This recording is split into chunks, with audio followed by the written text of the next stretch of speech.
What's up, guys? Welcome back for another episode of the Guy Zone. We finally got the video working, but unfortunately, my co-host Austin Coward is not here tonight. He's traveling back from the beach. I've got the little preset studio background going. I'm still working on mine. Should be done by the end of next week. Hopefully, starting next week, and then we'll unveil my actual studio.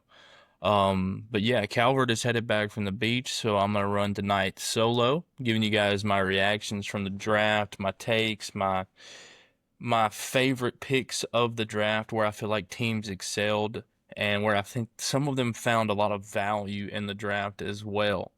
Then we're also going to discuss a couple other topics, breaking down just the entire weekend of sports, as well as just a couple look aheads going into next week's golf event, which we did cash. We'll get to that in a little bit later, but we did cash. We our first golf pick that we gave away. We actually cashed on it, so that was huge for us. But yeah, let's hop into the draft. First thing, starting off, my Patriots. They go out and get my guy Travion Henderson to pair with Will Campbell and Drake May. A lot of other good a lot of other good picks in the draft, and they did draft the rare occurring long snapper in the draft and Julian Ashby out of Vandy. You don't really see that happen very often in the draft. It's kind of like drafting a punter or kicker, which again does happen, but just not as often. But yeah, I think the Patriots getting Travion Henderson in round two. I said it on the first episode. Travion Henderson was gonna be my guy in this draft, and lo and behold, my Patriots go out and take him. But yeah, I like what they did.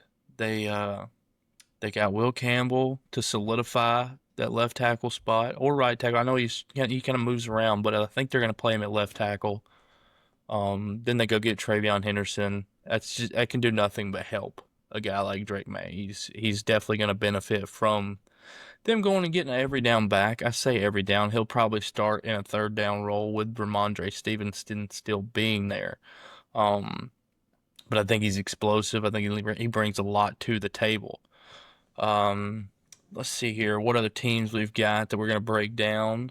The Browns. I I think the draft turned out to be pretty good. A lot of skepticism, a lot of people hating on them, just because they go out and they'll draft Mason Graham early in the draft when they could have filled a lot of other positions. Wasn't the most sexy pick, but I do think they had a pretty good draft. I mean, they come back in the second round, grab Quinshon Judkins to fill a back role because Nick Chubb's gone, so they got to get another guy. And then they bring in another running back and Dylan Sampson out of Tennessee, who I also think is going to be a very good back in the league.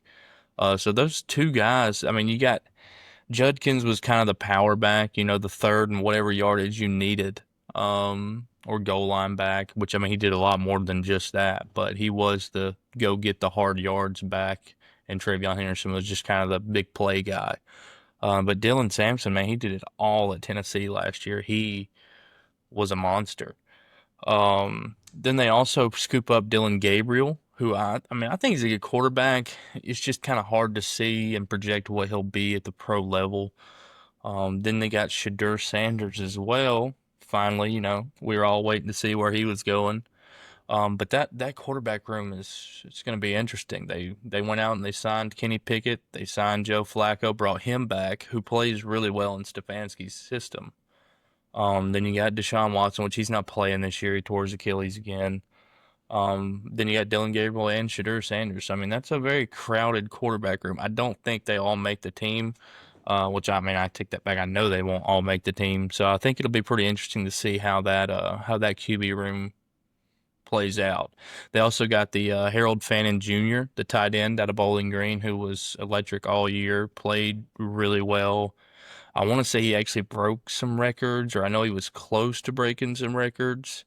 Pair him with Njoku. I mean, at least they've got, two tight ends that can move the ball down the field. They just got to get somebody to get on the ball. They got Jerry Jeudy still. So I mean, they did some things, to really get the offensive side of the ball going because they're an okay defensive team. They drafted Mason Graham as well, to go along with Myles Garrett. Myles Garrett's just a problem.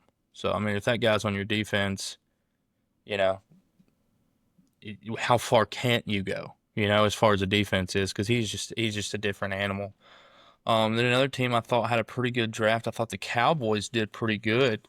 They started early, getting Tyler Booker to come in and replace Zach Martin, who just retired. I think that was a great pick. I mean, we discussed that on the first episode. I think Tyler Booker plays at a high level. He's just a monster, and he actually, I just got a tweet here from Tyler, or a tweet here from a thing I seen on Twitter, and it was when Tyler Booker was asked who he's looking forward to lining up across the most.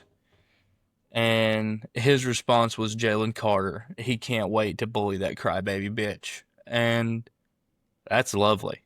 I love that out of my guard. He's going to be physical. He can't wait to get up there and play against Jalen Carter. And he's going to play against Jalen Carter twice a year, if not more. So, very much looking forward to see how that. I'm going to say it's probably going to be a rivalry, starting with that quote. And then they went and drafted the defensive end, the edge rusher out of Boston College. I don't even want to begin to try and pronounce his name correctly. It's Donovan Ezeruka. But everything I've seen as far as like draft analysis from the guy, just really high motor, really good pass rusher, did really great things at Boston College. Then they kind of struggled in the running back room department after losing Tony Pollard. They weren't great last year as far as the whole room. But they go get Jaden Blue out of Texas, who had a pretty good year there as well. And then one of my favorite picks of the draft, I've been really high on this guy. He's out of Clemson. It's Phil Maffa. He is a very large running back. When he gets going downhill, he's very hard to tackle, very hard to stop. Um, Kind of could see maybe like some resemblance to like the DeMarco Murray year when they had that great offensive line. Not saying this offensive line's that good, not necessarily saying Phil Maffa has that potential, but he's that type of guy if he's rolling. Um, so I mean, I think the Cowboys ended up having a pretty good draft. Jerry Jones, I'll give you a solid B plus on this one, man. This was a pretty good one for you. And then I think the Colts had a lot of value in their picks. Tyler Warren falls. They get to scoop him up at like pick 14, and that's incredible to me. Tyler Warren was one of the best players in college football last year. He's just a dynamic weapon. We discussed him on, the previous episode, but he was very, very good. And then they went and drafted JTT, the defensive end out of Ohio State, opposite of Jack Sawyer, who also played really good in all the playoff games. JTT was a very good, very underrated edge rusher in this draft. DJ Giddens, the running back out of Kansas State, also had a really good year. So he is a very similar back to Jonathan Taylor. So you can kind of see what they're trying to do there, get another guy in, that plays a very similar role to the running back they already have. And it's no secret, Jonathan Taylor has been a little banged up over the last few years. So I think it's really crucial for them to go and get another guy that's very similar to him, can work in the same schemes and everything like that. And then one of my favorite quarterbacks in the draft was actually drafted in the 6th round for the Colts, and that was Riley Leonard. I don't think he is a polished passer yet. I don't. I think he's a phenomenal leader, and I think he gets the most out of the guys around him. You look at Notre Dame, you look at Duke where he was before, he gets the most out of the guys around him. And he really, if anything, he fits into their quarterback room. They've got 3 guys now that you can say the same about all of them. I don't think they're great passers, but they're all pretty good in the ground game. And that's what, Shane Steichen, he's been known for that. He was in Philadelphia before. He got it done with Jalen Hurts. So, I mean, this is the type of guy that is Shane Steichen's ideal quarterback, apparently. At least it would appear. He's got 3 of them now. So, and then my favorite draft of the entire weekend was the Seattle Seahawks. They drafted Gray Zabel in the first round, which we did not talk about him in the first episode. He's the offensive lineman out of North Dakota State. When asked what he was going to do after the draft started, he said he was fixing to go bite into some natural lights. Love that out of my offensive lineman. Love that out of those guys. And let's see here. We also got a couple other picks going into the later rounds. We actually got in the second round they got Elijah Arroyo, tight end out of Miami. I think he was very underrated in the draft as well. He can get on the seams. He can be a great over the top or tight end, like a receiving tight end. Not the most polished run blocker, but I mean I think that can get there. But he is, the new age tight end. He's a really good receiving tight end. Then they go out and they get Jalen Milroe in the third round. And that was kind of puzzling. They go out, they get Sam Darnold this year. They pay him like he's going to be their guy of the future. And I know you always need depth, but Jalen Milroe he's very interesting. And I know I'm from around Alabama and just outside of Tuscaloosa, but the athleticism young man possesses is by far the best in the entire draft. I mean, he's at what he is at his size and how fast he is and just how big and massive of a man he is. There's a lot of things that they could do with Jalen Milroe, and I look forward to seeing what they're able to do with him.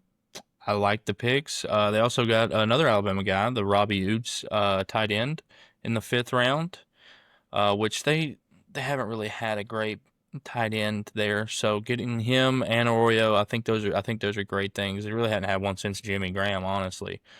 Um, then in the seventh round, they draft Damian Martinez, running back out of Miami, who had a really good year last year. And then they come back again in the seventh round and they grab Ricky White the third. All you college football players out there know Ricky White the third is a problem. He is a problem. Uh, so I mean, I think it was a really good draft. I liked that they addressed the offensive line needs. They go out and get some playmakers. They'd also drafted Torrey Horton out of Colorado State as a receiver. So I mean, I really do like the moves. They got Damian Martinez, just some more depth into that running back room between K Dub and why is he? Yeah, K Dub. Who's the other guy? Anyways, I know him. But yeah, you got K Dub and that guy, and then you go out and get another back in Damian Martinez, who I think could actually really help this team. So I think that was probably my favorite draft out of the weekend. We also got some undrafted free agents. The Bucks signed Desmond Watson, the 460-pound D tackle nose guard out of Florida, which is crazy. They actually signed the heaviest player in the class and the lightest player in the class, in Tez Johnson, receiver out of Oregon, who I also think is very good. He plays very undersized, but they said that about Devontae Smith too. But I mean, he's clearly shown he can be productive at this level. Kobe White drops to the Falcons. They signed him an undrafted free agent. Kobe Bryant, not Kobe White.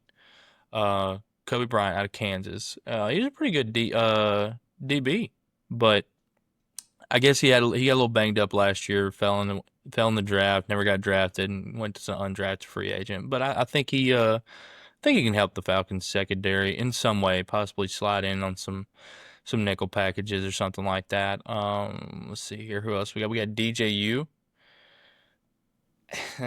You know, hasn't really been great ever since he went to Florida State. Wasn't good. Went to Clemson. He was okay there.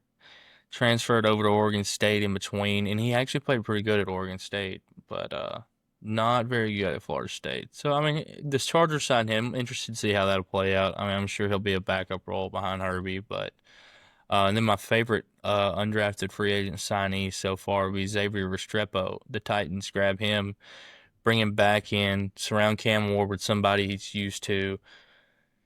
Really gets. I think it's important for a young quarterback to feel comfortable, especially if he's going to start at day one, and they have gotten rid of everyone, so he's going to start day one. Also, seen that Warren Moon gave Cam Ward gave him the go ahead to wear number one at Tennessee after his number was retired. So I thought that was pretty cool, coming out and letting Cam know that he's more than welcome to wear number one there. I like that. I think that was pretty cool, little guy. Let's see here. Moving on past football, we've talked about football all weekend. Let's look into. Let's see here. Let's do the UFC breakdown for this weekend. We have got Anthony Lionheart Smith. He had a retirement fight. Uh, I don't, I don't like seeing guys take retirement fights against guys who are on their way up. When Zhang Mingyang, he is on his way up, man. He's dominated every fight. He hadn't had a fight make it out of the first round. This one was no different. He beat Anthony Smith and he beat him early. Just heavy ground and pound. And there was nothing Anthony Smith could do once he got him to the ground. He cut him pretty bad early on his forehead, and then just there was nothing he could do. The retirement fights against upcoming guys, I'm just not a huge fan of it. But plus also the 10+ year gap is it's hard to overcome in the UFC. When you're 10 years older than your opponent, you're like I think it's 67% of fights are won by the younger guy. It's just hard to win those fights, and especially like I just don't understand why you take that as a retirement fight. But hey, props to Anthony Smith, hell of a career. Um, the coolest fact that I heard about Anthony Smith when they were talking about it, they had a little video. Jelly Roll played Hard Fall Hallelujah, had a film rolling in the back up there showing some just highlights from his career. But one of the coolest things I didn't even think about, and I didn't really remember because I wasn't a huge UFC fan back in the day. But I've really gotten into it a lot more here recently in the last few years. But he fought John Jones for the title, and John Jones hit him when he was grounded, hit him with an illegal knee, and so they stopped the fight, and referee goes up to Anthony Smith, asking him, "Hey, are you okay? You good to continue?" If he says no right there, he wins the fight. He wins the belt. He wins the title. He beat John Jones. How many people can say that? None really. I mean, he got one, I guess. Um, but he says, "No, I'm good. I'm good." He goes on to lose the fight, obviously, but I mean that just tells you who Anthony Smith was, man. He's just hard fighter, and just never really gives up. I understand his record's a lot of ups and downs. He spent a little time away from the UFC, but he's a hard guy to hate for me, or at least. And then you move on to the main event of the night, which does have one of my personal favorite fighters in the UFC. A lot of people don't like him. He's kind of a dick, but I love him. The confidence, I love it. Ian Machado Gary is a -155 betting favorite over Carlos Paredes. The fight was very close in the end. Uh, Ian, he kind of dominated the fight up until the fifth round. You could tell he kind of just tried to use his fight IQ, hold off, try and stay on his heels a little bit more in the fifth round, and it almost cost him the fight because Paredes was really pounding on him at the very end. He was lucky to hang on and get out of round five because I mean he was a unanimous decision because he won probably the first four rounds honestly. But that fifth round it really almost cost him. He's 16-1 now. He lost his last fight before this one to Shavkat Rakhmonov. He fought on 21 days notice, but he's been known to do that. Like he already wants to be the replacement fight in less than a month at the next title fight. He wants to be the guy that will step in if somebody doesn't make weight or something. And he just fought tonight. But he seems to do that. He's a very good young fighter. He's got a great high fight IQ. Um, but I definitely think Ian Machado Gary is somebody to watch in UFC right now. He's phenomenal. Okay, let's see here what else we got over the weekend. Like we said earlier, Andrew Novak and Ben Griffin win the Zurich Classic plus 2,200 winner. That was given out on our first episode. If you guys followed that, that's awesome. Great for you. Made you a little extra coin. NBA wasn't so hot on the first episode, but hey, we did get, I mean, first episode, golf winner, 2,200 win, plus 2,200 odds. That's, kind of hard to expect more than that on your first episode. We also had a little baseball over the weekend. Eugenio Suarez becomes the 19th player of all times to hit 4 home runs in a single game. That's impressive. 4 at-bats, 4 home runs. There's only 19 other players to do it in the history of baseball. They still lose the game 8-7 to the Braves, which you hit 4 home runs and you lose the baseball game, I'm gonna probably be pretty upset in the locker room. I would be, at least. Um, we also saw Paul Skeens dominate the Dodgers in a battle of the aces between him and Yoshi Yamamoto, ace for the Dodgers. Paul Skeens is incredible, incredible young player. You got to wonder if the Pirates are going to be able to keep him around for the long haul. Um, but we will see. He had 9 Ks, 5 hits, 0 runs through 6 1/3. This guy just continues to pound the strike zone and get guys out. You can't ask for much more in an ace. He's great #1 overall pick from last year. Let's see here. We got a little basketball over the weekend as well. Just gonna kind of update you on some of these. Few notable things happened. I mean, the Cleveland, they're up 3-0 on the Heat. OKC sweeps the Grizzlies. Denver and the Clippers are tied 2-2. That's turned out to be a very competitive series. They had a Aaron Gordon got a buzzer beater dunk in that game, which was kind of wild. There also was a little stir up, a little fighting.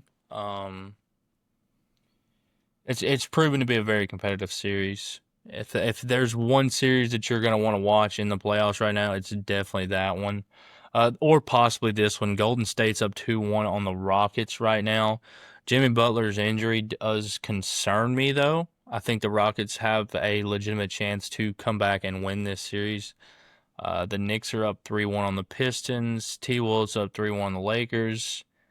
It's not looking great for the Lakers right now. Anthony Edwards is playing out of his mind. He had 43 in their most recent game, and he is really giving it to LeBron. He's giving LeBron fits in this series. The Celtics are up 3-1 on the Magic. And let's see here. That is going to be it for my basketball over the weekend as well.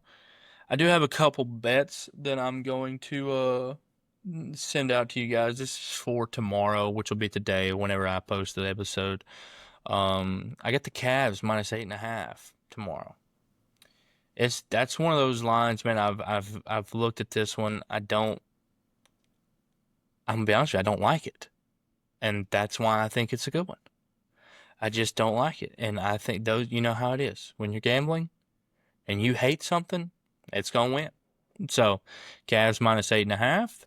I do, however, like this one a lot. I like the Rockets to even up the series tomorrow. Jimmy Butler being hurt, banged up, whether he plays or whether he doesn't, he's still banged up. I do like the young Rockets to get the win tomorrow against Golden State. And then the only baseball bet that I have for tomorrow, I do like the Rangers money line. Patrick Corbin is on the bump for the Rangers playing the A's. I think they get that one done. I know they haven't had a great start to the year, but Patrick Corbin, he has pitched pretty well so far. So I think they get that one done. Let's see here. I know I already talked about Calvert being going to the beach, so he's headed back. He'll be back on the Wednesday's episode. Um, let's see here. We will be back Wednesday.